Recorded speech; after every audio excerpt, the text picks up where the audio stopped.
Sir नमस्कार। नमस्कार sir. Sir क्या नाम है आपका? मेरा नाम पूर्णदास है और हम गांव जिलोला, तहसील आमेर, जिला राजसमंद, राजस्थान से हैं जी। सर क्या काम करते हैं? हम मार्बल फ्लोरिंग का काम करते हैं। मकानों के अंदर फ्लोरिंग बिछाते हैं, उसका ठेका लेते हैं और उसमें काम करते हैं जी। सर संत रामपाल जी महाराज जी से नाम दीक्षा लेने से पहले क्या भक्ति साधना करते थे? हम उनसे पहले राजस्थान में ज़्यादातर देवी देवताओं को मानते हैं, तो हम देवी देवता को मानते थे। और हमारे यहाँ पे एक रामदेव जी का स्थान है जहाँ पे रामदेव जी ने समाधि ली हुई, तो हम वहाँ पैदल यात्रा भी जाते थे और बहुत सारे यहाँ पे यात्री जाते थे। तो हम कुछ हमारे नशे की कुछ ऐसे लक्षण थे, तो हम नशा करते थे, शराब भी पीते थे और बीड़ी तंबाकू भी खाते थे और गुटखा भी खाते थे। तो वो चीज़ हम छोड़ने के लिए, कोई बोलता था वहाँ पे जाने से छूट जाती है, तो मैं 2 बार साइकिल से गया था और 1 बार बाइक से गया था। मैंने सोचा वहाँ पे जाने से ये नशे की लत छूट जाए तो बहुत अच्छा है, क्योंकि मेरे शरीर में इस नशे की वजह से ब्लड आने लग गया था। जब मैं खांसी करता था तो ब्लड आता था और ब्लड की उल्टियाँ होती थी। मैंने सोचा इस नशे की वजह से हो रहा है, अगर ये नशा नहीं छोड़ूंगा मैं तो इस नशे से मेरी जान भी जा सकती है। तो इसीलिए मैंने वो नशे छोड़ने के लिए मैं रामदेवरा पे 2 बार साइकिल की यात्रा की थी और 1 बार हमने बाइक से यात्रा की थी। लेकिन वहाँ पे जाने से हम वहाँ जाके छोड़ के आते थे और घर पे आते, और हम घर पे आते ही उस नशे की हमको वापस लत लग जाती थी और वापस हम वही नशा करने लग जाते थे। तो हम वो नशा वहाँ पे जाने से नहीं छूट रहा था। तो फिर हम वहाँ बहुत कम से कम ऐसे वहाँ से मन में प्रार्थना भी करते थे कि आप अगर सच्चे भगवान थे तो हमारी ये नशे की लत थोड़ी छोड़ा दो, हम इस नशे से परेशान हो रहे, क्योंकि मेरा शरीर खराब होता जा रहा था।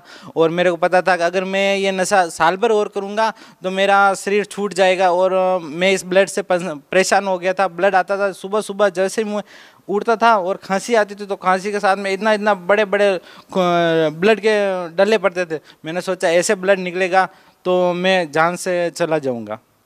आप रामदेवरा भी जाते थे, रामदेवरा पैदल यात्राएं भी की आप, और अन्य देव देवताओं की भी भक्ति करते थे। तो सर संत रामपाल जी महाराज की शरण में कैसे आए? उसमें सर मैं जो मार्बल का फ्लोरिंग का काम करता था, तो उसमें एक संत रामपाल जी महाराज के वहाँ पे जाने वाला अनुयायी था, तो वो मेरे पास में काम करने के लिए आया था। उसके उन्होंने बोला मेरे को कुछ काम हो तो बताओ। तो मेरे साथ में कुछ हेल्पर की ज़रूरत पड़ती, तो वो हेल्पर की वजह से मैं उस आदमी को लेके आया था और उस आदमी को मैंने साथ में रखा। और उस आदमी को मैं अच्छी तरह जानता था, वो मेरा पड़ोसी था। तो वो भी मेरी तरह पहले नशा करता था और मैं पास में काम कर रहा था, तो मैं बहुत सारा नशा कर रहा था, बीड़ी भी पी रहा था, सिगरेट भी पी रहा था और गुटखा भी खा रहा था। तो उसने मेरे को टोका थोड़ा, अरे यार भाई साहब आप ये क्या खाते हो यार, ये गंदी गंदी चीज़ें। मैं क्यों यार, मैंने सुना है यार तूने छोड़ दिया, कैसे छोड़ दिया यार तूने? तो उसने बताया यार मेरे गुरुजी है, तो उनके वहाँ पे जाने से छूट गया। उन्होंने संत रामपाल जी महाराज से नाम बताया गुरुजी का कि वहाँ पे जाने से छूटता है। तो मैंने बोला यार तो फिर मेरे को भी ये चीज़ें छोड़नी है, तो तुम मुझे भी वहाँ पे ले चल। तो उन्होंने बोला यार वहाँ पे अपन चलेंगे तो आपको ये नियम रखना पड़ेगा और इस नियम से छूट जाएंगे। तो मैंने बोला ठीक है, आप कब जा रहे हो? तो उन्होंने बोला कि मैं अभी 2 दिन बाद में जाऊँ। मैंने बोला यार तू पहले ऐसा कर यार, कुछ गुरुजी का जो भी ज्ञान है थोड़ा मुझे समझा, ताकि मैं समझ के आऊँ तो मुझे थोड़ा कुछ मिले, ऐसा गुरुजी में कुछ दम है। तो उन्होंने बोला कि यार मेरे पास आप पढ़े लिखे हो? मैं हाँ पढ़े लिखे तो हूँ, कि मैं आपको पुस्तक दूंगा। मैंने बोला यार इतनी टाइम नहीं है मेरे पास, तो तू मुझे कोई ऐसी चीज़ बता दे उससे मैं जल्दी प्रभावित हो जाऊँ। तो उसने बोला यार आप कोई सत्संग सुन सकते हो? मैं हाँ ऐसा तो मुझे बहुत रुचि है। तो उन्होंने क्या बताया, एक जो मेरे पास फ़ोन था तो उसमें मेमोरी लगती थी, तो उसके पास मेमोरी थी, उसके पास फ़ोन नहीं था। तो उसने मेरे को मेमोरी काट के उनके अपने गुरुजी की तो फ़ोन में लगाई, मेमोरी लगाती। और फिर मैंने बोला यार इसमें ऐसी कोई चीज़ है वो बता, जल्दी मैं समझ जाऊँ। तो उन्होंने बोला कि इसमें एक वीडियो है वो बताता हूँ मैं बोला ठीक है बताओ। जैसे ही गुरुजी की जो रमेनी होती है एक हमारे, अब वो तो गुरुजी के जाने के बाद में मुझे पता चला, उस रमेनी होती है उसके पीछे एक सत्संग आती है 15-20 मिनट की। तो उसमें जैसे गुरुजी सत्संग करने के लिए सत्संग कर रहे थे और मैंने देखा 2 मिनट देखा, और 2 मिनट देखते देखते गुरुजी ने एक सांस संग ब्रह्मांड और असंग ब्रह्मांड और ये जो नक्शा बताया था वो नक्शा बताते मेरे को पता चल गया ये कोई संत है जो वास्तव में कोई चीज़ नक्शे के आधार से बताता है और ज्ञान पुस्तक खोल के बता रहा है। मैंने बोला यार आप कब जा रहे हो, मेरे को इस संत से ज़रूर मिलना है और वहाँ पे मेरे को जाना ज़रूरी है। तो वो जैसे 2 दिन के बाद में मेरे को पहले मेमोरी दी, तो मैं वो मेमोरी घर पे लेके गया और घर पे मेरे अड़ोस पड़ोस में वो भगत लोग रहते थे, तो वो ऐसी सत्संग सुनते थे। तो मेरे को तो पता ही नहीं था ये सत्संग क्या होती है, लेकिन मेरे घर वालों को थोड़ा थोड़ा इस बारे में पता है। तो बोला तू वहाँ पर जाएगा तो बिगड़ जाएगा। और मैंने क्या था, एयरफोन लगा के सत्संग सुन रहा था, तो कभी कभी वो पिन हिल जाती तो आवाज़ ओपन हो जाती थी फ़ोन में। तो घर वाले सुन लिया था, बाहर वो सो रहे थे, मैं मकान के अंदर सो रहा था, तो उन्होंने सुन लिया ये लड़का भी उन लोगों के पीछे लग गया और ये भी ये सत्संग सुनने लग गया, तो वहाँ पर चला जाएगा। तो फिर बाद में मैंने सुबह उठा तो मेरी मम्मी और मेरे पापा ने डांट लगाई, तू किस आदमी के चक्कर में पड़ गया और जिस आदमी को तू साथ में ले जाए उस आदमी का आज से साथ मत करना। मैंने बोला ठीक है नहीं करूँगा, लेकिन घर वालों को पता चल गया ये आदमी नहीं रुकेगा। तो मेरे मिसेज को भी रोक दिया कि तू इसके साथ में मत जाना, ये चला जाए तो चला जाए। लेकिन मेरी मिसेज इतनी अच्छी है, तो वो उन्होंने बोला कि आप जो करोगे मैं ही करूँगी। मैंने बोला ठीक है। मैंने बोला कि अपन एक गुरुजी ऐसे हैं जो अपन देवी देवता के रोज़ चक्कर लगाते और दुखी भी होते जा रहे, और वो ऐसा एक संत बता रहे, तो वहाँ पे चलने से देवी देवता भी थोड़ा छूट जाते हैं और बोलते हैं वहाँ पे जाने से सब कुछ अच्छा होता है और एक भगवान की भक्ति बताते हैं और हम एक भगवान की भक्ति करेंगे कि हाँ इन चीज़ों से हमको भी छुटकारा मिल जाएगा। तो वो जैसे ही 2 दिन निकलने के पहले हमारे को घर से थोड़ा लड़ाई झगड़ा करने लगे, तो मैंने मेरे मिसेज को बोला कि आप भी मेरे साथ में आ जाओ, अपन ऐसे करते हैं, अपने मेरे गांव से 10 किलोमीटर एक सिटी पड़ती है आमेट गांव है, तो हम वहाँ उनको भी मैं लेके वहाँ पे आ गया। और हमने बोला अपन 2 दिन किसी के ऐसे ही घर पे रुक जाएंगे और तीसरे दिन अपन आश्रम चले जाएंगे, वहाँ पे आगे जो होगा सो देखा जाएगा। ठीक है। तो फिर बाद में मेरे घर वालों को भी मेरे मिसेज को मैं लेके आ गया और हम उस शहर में रुक गए। और उसके बाद में 2 दिन के बाद में ये भगत लोग सारे यहाँ पे सत्संग थी, 5 दिन का समागम था, तो वहाँ से हमको रवाना कर दिया और हम वहाँ आश्रम में आ गए। हम वहाँ आश्रम में आए तो हम रास्ते में आ रहे थे, तो भी मैं चुपके से, भगत लोग अलग बैठे थे और मैं चुपके से नशा करते आ रहा था। भगत अलग बैठे थे और मैं चुपके से जाके नशा कर लेता था, सिगरेट पी रहा था साइड में जाके। एक पैकेट मैंने जेब में डाल रखा था सिगरेट का और गुटके भी मैंने डाल रखे थे। मैंने ये तो सोच लिया था कि मैं जहाँ जा रहा हूँ कोई ना कोई वहाँ पे पूर्ण शक्ति होगी तो छुड़ा देगी, वरना कोई नहीं छुड़ा पाता ये मेरा गुटका। तो जैसे ही मैं हिसार पहुँचा और हिसार पहुँचते ही मैंने ऐसे सोचा, यहाँ से पूछा कि यहाँ से कितना किलोमीटर दूर है आश्रम, तो बोला यहाँ से 30 किलोमीटर दूर है। मैंने सोचा एक अपन साइड में जाके एक और सिगरेट जला लेते, फिर बाद में पीने दें या ना पीने दें। भगत सर मैंने जैसे ही वहाँ पे एक सिगरेट जलाने की कोशिश की और मैंने एक फूंक ली और फूंक लेते मेरे को यहाँ से पकड़ लिया, पता नहीं किसी ने पकड़ लिया। जो जैसे ही वो धुआं अंदर का तो अंदर और बाहर का बाहर, मेरी आंखें ऊपर चढ़ गई। मैंने वहीं से सोच लिया मैं जहाँ मैं जा रहा हूँ वहाँ पे कोई ना कोई पूर्ण शक्ति है जो मेरे यहाँ से मेरे को ब्रेक कर दिया। उसी टाइम से मैंने वो सिगरेट फेंक दी और जो मेरा पैकेट था सिगरेट का वो भी मैंने वहाँ पे डाल दिया। फिर मैं वहाँ से आश्रम में गया। आश्रम में जाते मैंने तो देखते ही आश्रम को, सतलोक आश्रम में घुसा मैंने और वहाँ की जो व्यवस्था देखी मैं तो हक्का बक्का रह गया। और मैंने वहाँ पे जो मेरे साथ में आने वाला था वो बोले कि मैं आपको नियम बता देता हूँ। मेरे को नियम समझने की ज़रूरत नहीं है, तू पहले मेरे को नाम दान दिला दे। जैसे मैं गया वहाँ पे और मैंने नाम दान ले लिया और मेरे भगतमती ने भी नाम दान ले लिया। फिर हम संत रामपाल जी महाराज के दर्शन किए और संत रामपाल जी महाराज ने जैसे ही हमारे को आशीर्वाद दिया और हमारे शरीर में ये ऐसा लग रहा था, पहले तो हम शरीर में जैसे वजन लेके घूमते थे, इतना शरीर भारी भारी रहता था। जैसे ही परमात्मा ने हमारे ऊपर आशीर्वाद दिया और हमारा हजारों क्विंटल शरीर का वजन हल्का हो गया और एकदम हम स्वस्थ हो गए थे। और लेकिन जिस टाइम में गया था तो उस टाइम में सर मेरे दाढ़ में इतना दर्द हो रहा था। हम 4-5 दिन की सत्संग थी लेकिन हम 4 दिन ही वहाँ पे सत्संग सुन पाए, लेकिन दाढ़ में बहुत दर्द था। दाढ़ में दर्द था तो उस दाढ़ के इतना कीड़ा पड़ चुके थे, तो हमने क्या, हम गुटके बहुत खाते थे, दांत सड़ चुके थे। तो वो दाढ़ मैंने निकलाना चाह रहा था लेकिन निकल नहीं पाई। तो एक यहाँ से हिसार से कोई 600 किलोमीटर दूर एक पाली जिला पड़ता है, उस जिले में कोई ऐसा अच्छा डॉक्टर था दाढ़ निकालने वाला। तो हम 4 दिन की सत्संग सुनी, फिर हम वहाँ से प्रणाम करके गुरुजी को निकल गए। हमने सोचा ये तो हमारे कर्म के फोड़े हैं, ये तो गुरुजी, इसमें क्या दोष है गुरुजी का। और हम तो यहाँ से निकल के वहाँ पर जाकर ऑपरेशन करा के निकलवा देंगे। वहाँ पर मेरा दोस्त रहता था, तो मैं वहाँ से सीधा निकला और पाली आया। पाली आके पाली उतरा और मेरे दोस्त के घर गया। तो वहाँ पे घर पे जाते जाते हमारे को शाम को 6 बज गए थे।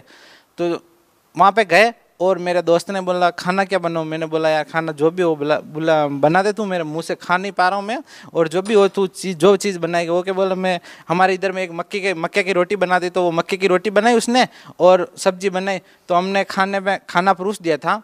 और जैसे हम खाने के लिए बैठे, मैं बताता हूँ आपको, मेरा इधर पानी चला जाता तो मैं पानी शेयर नहीं कर पाता था, और मैं खाना खाने के लिए बैठा, 2 निवाले मैंने मुंह में रखे और तीसरा निवाला मेरे गलती से इधर चला गया था, इधर गलती से चला गया था, तो मैं पानी चला जाता तो खड़ा होता जाता, लेकिन जो वो निवाला इधर चला गया और उस दाढ़ के अंदर आ गया था, वो उस दाढ़ के अंदर चला गया तो दर्द नहीं हुआ। मैंने सोचा यार पानी चला जाता तो मैं खड़ा हो जाता हूँ, और निवाला चला गया तो मेरा दर्द क्यों नहीं हुआ। मैंने बोला कि यार कहीं तेरे को गलती तो नहीं लगी। फिर एक दूसरा निवाला लिया, फिर मैंने दूसरा निवाला लगाया तो दर्द नहीं हुआ। मैंने दाब के खाना खाया इस तरफ, तो फिर मैंने सोचा भाई अभी दर्द नहीं हो रहा, अब अपन ये नहीं निकलवाएंगे, ये तो बंदी छोड़ सतगुरु रामपाल जी महाराज की कृपा है, उसी से अपन ठीक हो गए, अब अपन ये डांट जब दर्द करेगी उस टाइम निकलवाएंगे। लेकिन आज मुझे 4-4.5 साल हो गए और वो दर्द आज दिन तक वापस नहीं लिया, और उसी दिन से मैंने एक टेबलेट भी नहीं ली उस दाढ़ की तरफ से। सर संत रामपाल जी महाराज से नाम दीक्षा लेने के लिए आपको कितने पैसे देने पड़े?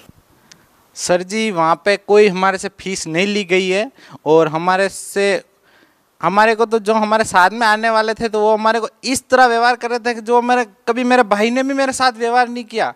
जो मेरे को वो जो लोग नहीं जान रहे थे वो मेरे को हाथ पकड़ के आज बोल रहे थे, भगत जी इधर आ जाओ, आपको यहाँ पे नामदान दिया जाएगा, भगत जी आप इधर आ जाओ, खाना खाओ, इधर आओ। लेकिन वहाँ पे पैसे नाम की तो कोई चीज़ नहीं है। लेकिन वहाँ पे हमारे को, हम 5 दिन वहाँ पे सत्संग, 4 दिन वहाँ पे सत्संग सुना था, खाना फ्री, वहाँ पे नहाना फ्री, साबुन फ्री, रजाई फ्री, नीचे बिस्तर सोने का फ्री, कोई चार्ज नहीं वहाँ पे। इतनी व्यवस्था तो हमारे घर पे भी हमारे माँ बाप भी नहीं कर पाए, उतनी व्यवस्था हमने तो वहाँ पे देखी। हम बहुत सारे घूम के भी आए, हमने इस भारत में तो सब जगह घूमे थे, बहुत सारे ऐसे मन में रुचि होती थी, किसी संत के पास में जाते थे तो यहाँ पे देखते तो वहाँ पे तो इतनी भीड़ होती थी, और अनाप शनाप गलत सलत कुछ काम होते रहते, विमल गुटखा बीड़ी सिगरेट वहाँ पे चलते रहती। लेकिन वहाँ पे हम आश्रम में गए तो वहाँ पे एक कहीं कचरा भी हमारे को नजर नहीं आया, इतनी साफ सफाई, इतना बड़ा आश्रम था, इतना बड़ा आश्रम, लेकिन वहाँ पे कोई ऐसी चीज़, कोई गंदगी बिल नाम की कोई चीज़ ही नहीं है वहाँ पे। इतना स्वस्थ, हमने हमारे घर पे भी इतनी सफाई नहीं रख सकते, इतना बड़ा आश्रम था, उनमें भी इतनी सफाई। हमने सोचा ये स्वर्ग में आ गए हम, तो हमने पहली बार इतना फील किया था। सर संत रामपाल जी महाराज से नाम दीक्षा लेने के बाद आपके परिवार वालों ने आपके साथ कैसे व्यवहार किया? हम जब नाम दीक्षा लेके घर पे पहुँचे तो हमारे घर पे पहुँचते ही हमारे बड़े वाला भाई ने घर पे मीट बना रखी थी, जो बकरा काटते ना उसकी मीट बना रखी थी, और 2 मेहमान और बुला रखे थे। और जाके जैसे मैं गेट में घुसने लगा और उसने मेरे भाई को बोला गेट के बंद अंदर बाद में घुसना, जा 1 बोतल दारू की लेके आ। मैंने सोचा यार ये हम तो परमात्मा के वहाँ पे गए और हम यहाँ पे आए और ये लोग तो हमारे को जलील करना चाह रहे हैं। हमने बोला भाई साहब हम नहीं, ये चीज़ नहीं ला सकते, हम गुरुजी बना के आ गए तो हम ये चीज़ को हाथ नहीं लगाएंगे। बोलेगा हाथ लगाने में क्या हो रहा है, तू जाके लेके आ जाना, पैसे खर्च करने में क्या तेरे को दिक्कत हो रही हो तो पैसा मैं दे दूँ, मेरे पैसे की कोई बात नहीं है। आप चाहे इसकी वजह से मेरे से 1 किलो घी ला के खा लो, 2 किलो घी ला के खा लो, लेकिन ये चीज़ हम आपको नहीं देंगे, क्योंकि तू 5 दिन पहले तो तू ही खा पी रहा था, अभी अचानक तेरे को क्या हो गया। मैं कोई गुरुजी बना के आया, तो क्या कौन सा गुरुजी? संत रामपाल जी महाराज जो हिसार बरवाला में बैठे हुए हैं उनसे मैं नाम दीक्षा लेके आया, तो उनने मेरे को जो नियम बताए उस नियम पे चलूँगा। तो बोला, मेरी मम्मी निकल के आई कि भाई, और मेरा परिवार भी साथ में खड़ा हो गया, बोला कि एक तरफ तो तेरे गुरुजी है और एक तरफ हम सब परिवार, तू किसको चुनेगा? मैंने बोला मैं आपको छोड़ूंगा और मेरे गुरुजी को चुनूंगा। फिर बाद में मेरे परिवार वालों ने बोला कि अच्छा तू गुरुजी को चुनेगा तो घर से बाहर निकल जा। मैंने उसी दिन से मेरे घर से बाहर निकल गया, लेकिन 3-4 दिन बाद में हम बाहर रहे तो हमारे को वापस घर लेके गए। 2-4-5 दिन रखा, लेकिन फिर हमारे को झगड़ा कर, हमने जैसे गुरुजी की तस्वीर लगानी चाहिए तो उस कमरे के अंदर दूसरे अन्य देवी देवता की फोटो थी, तो वो मैंने बाहर निकालने की कोशिश की, तो फिर झगड़ा कर दिया और उस कमरे को ही लॉक कर दिया। बोला तेरे गुरुजी को बोल ताला लगा, मैं ताला लगा रही हूँ, फिर बाद में आके खोल लेगा तो खोल देना, मैं क्यों, मेरे को ये कमरा नहीं चाहिए, मैं कहीं पे भी रह लूँगा। भगत जी उस टाइम मेरे को घर से बाहर निकाल दिया था। मेरे भगत मती जी के साथ में बहुत दुर्व्यवहार किया था, मेरे भगत मती जी को मारा भी था मेरी मम्मी ने थप्पड़। फिर हम वहाँ से निकल गए थे। आगे ऐसी परिस्थिति पेश हुई थी कि हम ना तो किसी को जानते थे, ना हमारे इतने रिश्तेदारी में सब में पता चल चुका था कि ये वो संत रामपाल जी महाराज के पास चला गया, पता नहीं क्या हो गया, ये हमारे देवी देवता को छोड़ दिया। और हमने तो बोला हम देवी देवता को छोड़ते नहीं, हम तो वहाँ पे गए। उस बाद में पता चला कि देवी देवता होता क्या है और भगवान क्या होता है, हमारे को वहाँ पे जाने के बाद में पता चला। फिर बाद में हम सर वहाँ पे एक कमरा लिया हमने किराए, तो किसी से हम एक कटोरी मांग के लाए और किसी से आधा किलो आटा मांग के लाए, किसी से हम एक बिस्तर मांगा, किसी से शॉल मांगी, ऐसे करके किसी से हमने थोड़ी लकड़ी मांगी, किसी से पत्थर का चूल्हा बनाया। फिर हमने एक खाने का जुगाड़ बनाया। उस टाइम सर हमारे पास कुछ नहीं था, हमारे घर वालों ने ऐसे ही रात की ठंड का समय था और हमको निकाल दिया था। तो मेरे घर वाले जो मेरे भगतमती थे उन्होंने एक साल ऑर्डर थकी थी वो फटी हुई, वो साल लेके हम एक कमरे पे पहुंचे। हमने कमरा लिया 500 रुपये में भाड़ा पे, और फिर बाद में हमने जो व्यवस्था जमाई और शाम को फिर हमने खाना खाने की व्यवस्था जमाई, खाना खाया हमने। फिर बाद में के वहाँ पे हम तस्वीर लेके गए थे हमारे गुरुजी की, फिर वहाँ पे हमने सामने गुरुजी की तस्वीर लगाई। फिर बाद में हमने दीपक किया और वहाँ पे दंडवत प्रणाम किया, मालिक में क्यों हम अब आपके सहारे पे हैं, हमारे परिवार वालों ने साथ छोड़ दिया, अब आप ही हमारे सहारा हो। संत रामपाल जी महाराज से नाम दीक्षा लेने के बाद आपको क्या लाभ मिले? अब आपकी आर्थिक स्थिति कैसी है? सर जी अब मेरी स्थिति वो है कि मैं आपको बयान नहीं कर सकता, लेकिन मैं जो मेन पॉइंट है वो आपको ज़रूर बताऊंगा, बाकी के तो मैं गिना नहीं पाऊंगा जो मेरे बड़े बड़े लाभ हुए हैं। अब जो सर मेरे पास आपको मैंने अभी थोड़ी देर पहले बताया कि मैं एक किसी से कटोरी लेके आया, किसी से बिस्तर मांग कर लेके आया और किसी से क्या, तो आप समझ सकते हो किस स्थिति में मैं गुजर रहा था। उसके बाद में मेरे को 3 या 4 महीने निकले थे और धीरे धीरे परमात्मा ने वो रजा मचाई जो मैं सोच ही नहीं सकता था मेरे सपने में। जब मेरे पास एक बिस्तर की व्यवस्था नहीं थी तो परमात्मा ने मेरे 20,000 का पलंग लाके मेरे घर में धर दिया, ठीक है। और उसके बाद में परमात्मा ने 20,000 का पलंग धर दिया था और गाड़ियाँ मेरे पास एक फूटी टूटी गाड़ी थी और परमात्मा ने नई गाड़ी पेश कर दी मेरे सामने के, ले बच्चे ये चला। फिर बाद में वो गाड़ी भी थोड़ी खराब निकली तो फिर परमात्मा ने दूसरी गाड़ी बेच दी। मैं इस स्थिति में था कि मेरे को कोई 5 रुपए देने वाला नहीं था, और आज परमात्मा की रजा से, बंदी छोड़ सतगुरु रामपाल जी महाराज की रजा से मेरा एक काम कोई 10 मिनट में अटकता होता है और बंदी छोड़ सतगुरु रामपाल जी महाराज को मैं याद करता हूँ, पूर्ण परमात्मा यही है। तो ये 10 मिनट में मेरा काम सवार देते। चाहे 50,000 रुपये का काम अटका होता है, मैं काम छोटा मोटा ही करता हूँ, कोई मैं बड़ा काम नहीं करता हूँ। मार्बल का काम करता हूँ, उसमें ठेका लेता हूँ तो मेरे को 500-700 रुपये देड़ी मिलती है दिन की। और परमात्मा मेरे को ऐसी रजा बख्शते, कभी मेरे को ऐसे मैंने स्टेप देके जो मेरे को किसी दिन 10,000 रुपये की या 20,000 रुपये की ज़रूरत पड़ी है और किसी का फ़ोन आया कि अभी आपको 1 घंटे में 20,000 रुपये की व्यवस्था करनी पड़ेगी, तो मैं परमात्मा को याद करता था, बंदी छोड़ सतगुरु रामपाल जी महाराज को याद करता था। और जब मैं घर से, मैं कुछ ही दूर होता था मेरे घर से 5 किलोमीटर या 10 किलोमीटर, उस रास्ते से मैं घर पहुंचता तब तक मेरे आगे व्यवस्था हो जाती थी 20,000 रुपये की, चाहे 30,000 रुपये की, चाहे 50,000 रुपये की। मैं उसी टाइम परमात्मा बंदी छोड़ सतगुरु रामपाल जी महाराज को याद करता था। मैं क्यों, आप इस धरती में आए हो हमारे लिए, हमारे नीचों के लिए घूम रहे हो और यहाँ पे आपको कोई पहचान नहीं पा रहा है परमात्मा।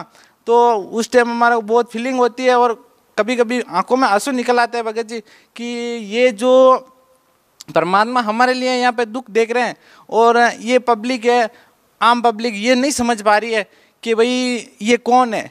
जब मैं आश्रम गया था उससे 6 महीने पहले मेरे मिसेज के पेट में एक बच्चा था, तो डिलीवरी थी, तो हम उस डिलीवरी को लेके परमात्मा की शरण में गए तो सब कुछ अच्छा ही था। और उसके बाद में हम जब डिलीवरी होने का समय आया, जब 9 महीने उनके पूरे हो चुके थे और जैसे ही अचानक वो टाइम आता है और उसमें टाइम में उसको दर्द हुआ, तो दर्द होने के बाद में हम हॉस्पिटल पहुँचे तो थोड़ा ज़्यादा दर्द हो रहा था। तो डॉक्टर ने चेक किया, चेक करने के बाद में उन्होंने, डॉक्टर की पूरी टीम आई थी, डॉक्टर की पूरी टीम ने चेक किया था।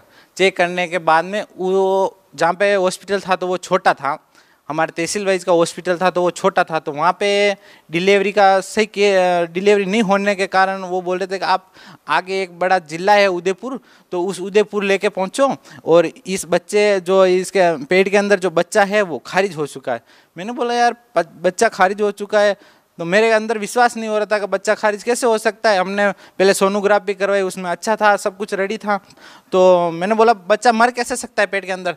फिर मैंने सोचा यार क्या करें, तो उन्होंने बोला कि भाई यहाँ से तुम उदयपुर लेके भगो या फिर कहीं और हॉस्पिटल में लेके जाओ, हमारे बस का काम नहीं है, हम यहाँ इनको इस डिलीवरी को हैंडल नहीं करेंगे। मैंने बोला ठीक है, आप हैंडल नहीं करते हो। तो हमने उनकी बात नहीं मानी और हम घर चले गए। और घर जाने के बाद में हमारे घर वालों ने बोला कि क्या हुआ, मैं क्यों अभी अभी उन्होंने कुछ हाँ नहीं बोला, कल आना, तो हम कल जाएंगे। तो फिर हम इस बात को घर वालों को नहीं बताया ऐसी ऐसी कंडीशन, और हमारे जो भगतमती थी हम दोनों जान रहे थे इस बात की प्रॉब्लम है। तो संत रामपाल जी महाराज से प्रार्थना लग गई थी कि गुरुजी हम इनका ऑपरेशन करवाएं या ये डिलीवरी ऐसे ही रखें। तो गुरुजी ने बोला कि आपको ऑपरेशन नहीं करवाना है और बच्चा हो जाएगा। तो बंदी छोड़ सतगुरु रामपाल जी महाराज की जिस बात पे हमने विश्वास करके, हम तो दृढ़ हो गए थे कि हमने गुरुजी ने बोल दिया वही सही है, तो हम तो वहीं रुक गए। और फिर बाद में हमारी भगतमती को वापस एक दिन निकल गया, पूरी रात निकल गई, फिर वापस दूसरे दिन की 3 बज गई थी। 3 बजे के बाद में वापस अचानक उनका दर्द बढ़ा, तो इतना ज़बरदस्त बढ़ा तो वो पूरे घर में लौटने लगे। तो हमने सोचा यार क्या करें, फिर हमने चला वापस उसी हॉस्पिटल में चलते हैं। उसी दोबारा वापस उस हॉस्पिटल में गए, तो उस डॉक्टर ने तो देखते ही कह दिया भाई हमने कल ही मना किया था और कल मना किया था और कल ही बच्चा अंदर खारिज हो चुका है, मर चुका है, और ये लेडीज़ जिंदा कैसे, वो तो जेड चढ़ जाना चाहिए और ये भी मर जानी चाहिए। तो हमने सोचा अभी जो बता रहे बाद में कितनी सच्चाई है, हमने उनको सोच रहे थे कि इनमें कितनी सच्चाई है या कितना सही है, ये तो बच्चा या डिलीवरी होने के बाद नहीं पता चलेगा। तो डॉक्टर ने हाथ खड़े कर दिया, और डॉक्टर तो पास में ही नहीं आता है, बस उतनी दूर से दूर रहता है कि मैं इस केस को हैंडल नहीं करूँगा। लेकिन मेरे साथ में जो हमारे गांव की नर्स थी वो आई थी, तो उन्होंने बोला कि आप मान नहीं रहे हो, इनको अपन उदयपुर लेके चले जाए। उसमें मेरे प्रॉब्लम क्या हो रही थी, मेरे पास पैसे भी नहीं थे उस टाइम। मैं पैसे से बहुत, उस टाइम मेरे पास पैसे नहीं थे, और पैसे भी होते तो मैं शायद ले चाहता, लेकिन पैसे नहीं थे। तो मैंने बोला आप जो भी करना है आप कर लो। उनकी मना करने के बाद में 3 घंटा में 3 बजे से 6 बजे तक उसी हॉस्पिटल में रहा, और ज़बरदस्ती हमने वार्ड में घुसा दिया। और जो सिस्टर थी उसको मैंने बोला यार आप कैसे भी करके इस डिलीवरी को यही फाइनल कर दो, जो होना होगा जो होगा, और हमारे को जो मिलना होगा वो यही मिल जाएगा, हम आगे पीछे नहीं जाएंगे, जो मर गया और जो होना सो हो जाएगा। तो फिर भी वो डॉक्टर डर रहे थे, और 6 बजे की छुट्टी के टाइम पे वो सारे डॉक्टर अपने अपने छुट्टी के हिसाब से घर चले जा रहे थे। और जैसे ही 7:30 बजी और 6:30 बजी थी, मालिक की दया से, बंदी छोड़ सतगुरु रामपाल जी महाराज की दया से वो बच्चा ऑटोमेटिकली गर्भ से आधा बार आ गया। आधा बार आते ही जब पूरे हॉस्पिटल में हंगामा फैल गया कि भाई उस लेडीज़ के जो बोल रहे थे वो ऑपरेशन करना था, वो तो ऑपरेशन की वजह ही वो बच्चा ऑटोमेटिक बाहर आ गया, तो उसको जो भी हो जो ट्रीटमेंट कर दो फटाफट, और आगे की कोई कार्रवाई है तो आगे भेजो। उस टाइम क्या डॉक्टरों की बहुत चेकिंग चल रही थी, तो डॉक्टर बहुत घबरा गया था, उसके पसीने छूट गए थे कि भाई उस टाइम डॉक्टर अगर कोई भी गलती करते तो उसको डायरेक्ट सजा होती थी। तो उस टाइम वो डॉक्टर डर गया था, और मेरे को बोला हमें तेरा हाथ जोड़ता हूँ और तू कुछ ऐसी बात मत करना, मेरे यहाँ पे डिलीवरी आने से ऐसे हो गया, नहीं ये तो आराम से होगी। मैंने बोला जो भी हो आपका जो ट्रीटमेंट है वो कर लो, मैं कुछ नहीं कहूँगा। तो डॉक्टर जैसे ही बच्चे को जाके बाहर खींचा, मेरे को पहले बोला था कि भाई यहाँ पे कुछ भी अगर गलत हो जाता है या इस लेडीज़ के कुछ होता है तो आप एक कागज़ पे साइन कर दो। मैं कि हाँ मैं साइन करने के लिए तैयार हूँ, लेकिन उन्होंने फिर साइन नहीं करवाया, वो कागज़ वापस पता नहीं भूल गया या कुछ हो गया, तो वो साइन वो कागज़ वापस लेके चला गया और भूल गया था। तो वो बच्चा बाहर आया डिलीवरी के होने के बाद आधा, और डॉक्टर ने उसको पूरी डिलीवरी करी और बच्चे को देखा तो बच्चा मृत्यु तो थी पहले, उनको पता थी डॉक्टर को, और वैसे उसको मरा हुआ घोषित कर दिया। तो मरा हुआ घोषित करने के बाद में उसको जो भी वो खून में भरा हुआ तो भी उसको कपड़े में लिपेट के कूड़े के पास जाके रख दिया, भाई यहाँ पे इसको दफनाना चाहोगे या घर पे ले जाओगे। हमने बोला पहले तुम हमारे इस लेडीज़ का ट्रीटमेंट कर दो, फिर बाद में हम जहाँ ले जाना चाहेंगे वहाँ ले जाएंगे। तो उन्होंने फिर बोला कि ठीक है। जब बच्चे को उस कूड़े के पास में रख दिया और मेरे भगतमती जी को ट्रीटमेंट कर रहे थे, तो भगतमती जी को जब बच्चे को बाहर खींचने की कोशिश कर रहे थे वो जो डॉक्टर, उस टाइम बंदी छोड़ सतगुरु रामपाल जी महाराज उस डॉक्टर के रूप में मेरे भगतमती जी के पास पहुंच गए थे, और उसी चेहरे में परमात्मा ने उनको दर्शन दिए उस डॉक्टर के रूप में, भाई बेटी मैं आ चुका हूँ, तू घबरा मत। मेरी भगतमती बहुत घबरा चुकी थी और बोला भाई मैं यहाँ पे आ चुका हूँ और तुम घबराने की ज़रूरत नहीं है, मैं आज आ चुका हूँ और तेरा ट्रीटमेंट मैं करूँगा। तो उसको विश्वास हो गया था भगतमती जी को, और बच्चे को वहाँ पे रख दिया। और आधा घंटा बीत चुका था और मैंने सोचा बाहर नहीं आया, तो फिर मैं भी गया अंदर, तो बच्चे को वहाँ पे ऐसे प्लेट के रखा था। मैंने को पता लग गया कि बच्चा खारिज हो चुका है। मेरे भाभी थे, तो उनकी आंखों में आंसू आ रहे थे, और जो वो साथ में सिस्टर थी उनके भी आंसू आ रहे थे। और मेरे को पता चल चुका था कि बच्चा खारिज हो गया। मैंने सोचा भगतमती की तरफ देखा तो वो थोड़ी अच्छी थी। मैंने उनको बोला क्या हाल चाल है आपके, तो ठीक है, और गुरुजी आए। तो मैंने बोला अच्छा, मेरे मन में गदगदी हो गई थी। मालिक आए थे, चलो जो हुआ सो अच्छा हुआ। फिर बच्चे की तरफ देखा तो वो भी कुछ नहीं बोली भगतमती, और मैं भी कुछ नहीं बोला। फिर मैं जैसे बाहर आ गया था और मैं सुमिरन कर रहा था, पहला नाम मिला हुआ था मेरे को, तो मैं सुमिरन कर रहा था और मेरे को एहसास हुआ कि अपना बच्चा मर चुका है। लेकिन गुरुजी बताते हैं कि जो मेरा भगत दृढ़ होता है और दृढ़ विश्वास करता है, मैं उसकी मरे हुए की आयु बढ़ा देता हूँ और 100 साल की उम्र कर देता हूँ। तो मैंने सोचा अपन तो इतने दृढ़ है अपने परमात्मा की, अल्लाह अपन किसी की बात ही नहीं सोचते, चाहे कुछ भी दुनिया कुछ भी कहो तो हम कुछ नहीं सोचते। तो ये कैसे, मैंने सोचा कुछ ना कुछ अपना कर्म होगा, या अपना कोई अगला जन्म का कोई ऐसे कर्म होगा, तो ये बच्चा चला गया, इतना इसका इतना ही जन्म होगा। सर मैं आपको क्या बताऊं कि वो बच्चा जो कूड़े के पास में पड़ा था, उसको रख रखा था कि भाई उसको यहाँ पे दफनाओ या घर पे ले जाओ, तो वो कूड़े के पास में से अचानक रोने की आवाज़ आई। अचानक रोने की आवाज़ आई तो वो हॉस्पिटल के पूरे जितने भी गार्ड थे और जो भी डॉक्टर थे वो एकदम इकट्ठा हो गए कि ये अचानक ऐसा कैसे हो गया भाई, ये बच्चा जिंदा कैसे हो गया। और बताओ मैं आपने क्या कि बच्चा भी हुआ था 900 ग्राम का बच्चा हुआ था, यानी कि बच्चा होता है 3 किलो का, 2.5 किलो का बच्चा होता है। ये सबको पता होता है, लेडीज़ को भी पता होता है, डॉक्टर को भी पता होता है, अपने सबके बच्चे होते तो उनको पता होता है कितने किलो का बच्चा होता है, कम से कम 2 किलो का तो होता ही होता है। और वो 900 ग्राम का बच्चा था। 900 ग्राम का बच्चा उस कपड़े में भी नहीं दिख रहा था, हमने देखा था, उसका सिर भी इतना सा और पाँव भी इतने इतने थे। और वो बच्चा रोने लगा और डॉक्टर ने बोला चलो बच्चा तो ये जिंदा है, इसको आप एसी में भर्ती करो, या फिर इनको यहाँ पे तो कोई एसी है नहीं, आप यहाँ से इनको लेके भगो, और इस लेडीज़ को भी आप वहीं पे ट्रीटमेंट कराना, ये दोनों वहीं से बच जाएंगे। यहाँ पे ये बच गए, जो ये बच्चा जिंदा हो गया तो आपके बहुत लकी हो। और पता नहीं आपके किस वजह से ये बच्चा ऐसे रो रहा है, हमारे को तो समझ में ही नहीं आ रहा। उस टाइम हमारे को लगा कि बंदी छोड़ सतगुरु रामपाल जी महाराज ने इतनी बड़ी दया कर दी है, अब हम तो कहीं नहीं जाएंगे। हम तो उसी टाइम मान लेके वहाँ पे प्रणाम किया और मन में शुक्रगुजार किया, परमात्मा आप पूर्ण परमात्मा हो और आप ही सृष्टि को चला रहे हो। तो फिर बाद में उस डॉक्टर ने बोला कि इसको हम लिख के देते हैं, यहाँ से आप लेके रेफर हो जाओ। मैं क्यों, हम आप ट्रीटमेंट करोगे तो ठीक, नहीं तो यहाँ से आप रवाना करोगे तो हम हमारे घर चले जाएंगे। तो उन्होंने बोला कि आप घर चले जाओगे, ये मर जाएगी, ये बच्चा 900 ग्राम का है, एसी में रखना पड़ेगा कम से कम 1 महीना, तभी तो इसका थोड़ा स्वस्थ ठीक होगा। मैं क्यों, जो बच्चा मर चुका था वो वापस जिंदा हो चुका है, और हम बंदी छोड़ सतगुरु रामपाल जी महाराज की शरण में, अब हमारे बच्चे का कोई बाल भी बांका नहीं कर सकता, ये हमारे को दृढ़ विश्वास है। फिर उस बाद में डॉक्टर ने बोला ये लड़का पागल है और ये बात समझ ही नहीं रहा। मेरा भाई आया था, मेरे भाई को समझाया कि यार तेरे भाई को समझा और इस लेडीज़ को, इस बच्चे को लेके जा, इतनी हालत ख़राब है इनकी, हम कुछ नहीं बता सकते। लेकिन मुझे पूरा दृढ़ विश्वास था बंदी छोड़ सतगुरु रामपाल जी महाराज पे कि वही पूर्ण परमात्मा है और वही सृष्टि को चला रहे और हमारे बच्चे को इन्होंने जिंदा कर दिया है, तो अब हमारे कौन कुछ बिगाड़ सकता, कोई कुछ नहीं बिगाड़ सकता। हम तो उनकी माला जपेंगे और उनके ही गुण गाएंगे। फिर हमारा सुमिरन चालू, और मेरे भगतमती जी को, और वो नहीं माने डॉक्टर और हम भी नहीं माने थे, और उन्होंने वहीं पे वापस ट्रीटमेंट चालू करके हमारे को बेड पे 3 दिन के वहाँ पे भर्ती कर दिया था हमको। हमने बोला ठीक है, रोज़ डॉक्टर दिन में, रोज़ तो वो दूसरे को तो चेक 1 बार करता है, हमारे को 3 बार आके चेक करता था, कैसा है आपका बच्चा, कैसा है। हमने बोला ये आप देख लो, बिल्कुल बच्चा स्वस्थ था। और बंदी छोड़ सतगुरु रामपाल जी महाराज से हमने फिर प्रार्थना लगवाई, बच्चा मालिक आपका छोटा भगत हुआ है, उसका कोई नाम निकालना है। तो मालिक ने उनका नाम परवेश दास नाम निकाला था भगत जी।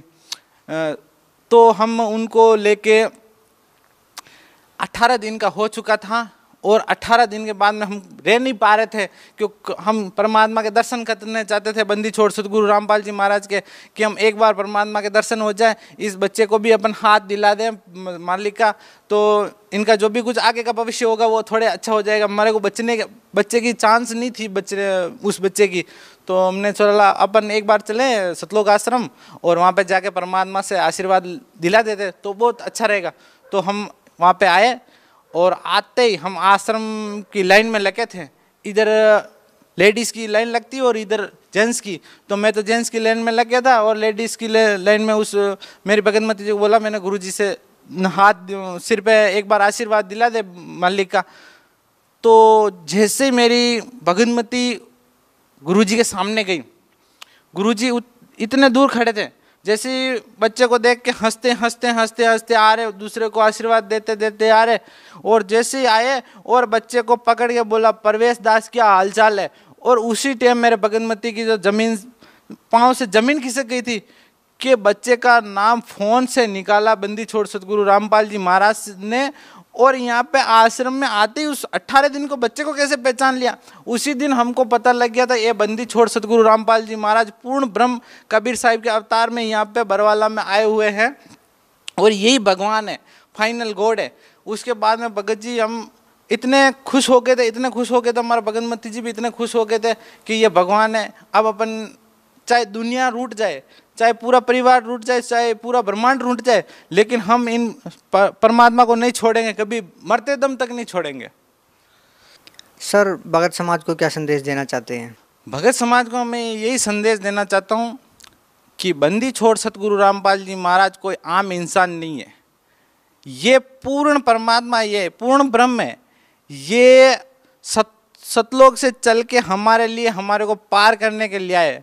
क्योंकि आप सोचते हो जब 9 महीने आप गर्भ में हो, जब सभी को पता है कि 9 महीने गर्भ में रहते हो, तब आप भगवान को याद करते हो, कहते हो हे भगवान हमको बाहर निकालो, हम बाहर निकलते ही आपकी भक्ति करेंगे। और ये परमात्मा ही आपके लिए आता है और इन्हीं को याद करते हो, क्योंकि इनकी भक्ति करके आप सतलोक जा सकते हो, पार हो सकते हो इस ब्रह्मांड से। तो ये परमात्मा वो है जो आपके लिए आए हुए हैं। तो आप इन नकली गुरुओं के चक्कर में ना पड़े। ये जो नकली है ये आपके पक्के दुश्मन है, क्योंकि ये आपको भ्रमित करना चाहते हैं, ये भ्रमित करके आपको इसी काल के जाल में रखना चाहते हैं। तो बंदी छोड़ सतगुरु रामपाल जी महाराज के पवित्र साधना चैनल पे एक चैनल जो शाम को सत्संग आता है, उसको आप एक बार जरूर देखें, क्योंकि अगर आप 5 मिनट भी उनको घोर लगा के समझना कि वो क्या ज्ञान समझाते हैं और क्या ज्ञान बताते हैं आपको, उस ज्ञान को आप देखो, एक बार समझो, और फिर बाद में बंदी छोड़ सतगुरु रामपाल जी महाराज की दीक्षा लो। क्योंकि पहले एक बार आप ज्ञान को नहीं समझोगे तो आपको पता कैसे चलेगा। और जो है नकली बोलते होंगे आपको कि इस गुरुजी की सत्संग नहीं देखनी, या ये आप ये चैनल मत देखना, तो वो आपके पक्के दुश्मन है। जब आप किसी की चीज़ नहीं देखोगे तो आपको पता कैसे चलेगा कि ये नकली है कि असली है। और आप किसी चीज़ को बाजार में जाते हो, खरीदने के लिए जाते हो, तो उस चीज़ को आप 2 बार या नहीं 3 बार देखते हो, ऊपर से नीचे से। तो आपके गुरुजी जो पहले वाले नकली गुरु है वो आपको फंसाए बैठे हुए और परमात्मा की शरण में नहीं जाने दे रहे, बंदी छोड़ सतगुरु रामपाल जी महाराज के।